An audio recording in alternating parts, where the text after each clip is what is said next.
കാസർഗോഡ് ചെറുവത്തൂരിൽ വീടിൻ്റെ ചുറ്റുമതിൽ ഇടിഞ്ഞു വീണ അപകടം. ചുറ്റുമതിൽ നിർമ്മാണത്തിനിടെയാണ് അപകടമുണ്ടായത്. മണ്ണിനടിയിൽപ്പെട്ട 3 തൊഴിലാളികളെ രക്ഷപ്പെടുത്തുകയത്. സിജു കണ്ണൻ വിവരങ്ങളുമായി ചേരുകയാണ്. സിജു, ഈ എങ്ങനെയായിരുന്നു അപകടം?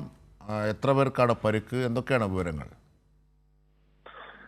അജിംഷാദ്, ചെറുവത്തൂർ കൊത്തങ്കരയിലാണ് അപകടമുണ്ടായത്. പുതുതായി നിർമ്മിക്കുന്ന വീടിനോട് ചേർന്ന് റോഡിന്റെ ഭാഗത്ത് സംരക്ഷണ ഭിത്തി കിട്ടുന്ന തൊഴിലാളികളാണ് മണ്ണിടിഞ്ഞു വീണ് അപകടത്തിൽ പെട്ടത്. ചുറ്റുമതിലിന്റെ നിർമ്മാണത്തിനിടയിലാണ് അപകടം. മണ്ണിനടിയിൽ കുടുങ്ങിയ തൊഴിലാളികളെ ശ്രമകരമായി ഇപ്പോൾ പുറത്തെത്തിച്ചിട്ടുണ്ട്. 3 പേരാണ് മണ്ണിനടിയിൽ കുടുങ്ങിയത്. 3 പേരെയും ഇപ്പോൾ ചെറുവത്തൂരിലെ സ്വകാര്യ ആശുപത്രിയിലേക്ക് മാറ്റിയിരിക്കുകയാണ്. കരിവള്ളൂർ സ്വദേശികളായ അശോകൻ, വിജേഷ്, മാണിയാട്ട് സ്വദേശി അശോകൻ എന്നിവരാണ് മണ്ണിനടിയിൽപ്പെട്ടത്. ഇവരുടെ കഴുത്തോളം വരെ മണ്ണ് മൂടിയ നിലയിലായിരുന്നു.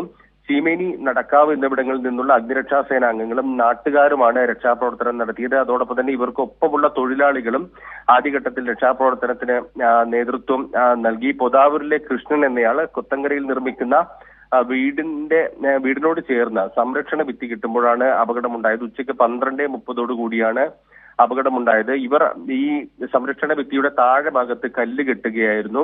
ഈ സമയത്ത് 3 തൊഴിലാളികൾ ഇതിന്റെ മുകൾ ഭാഗത്തുണ്ടായിരുന്നു.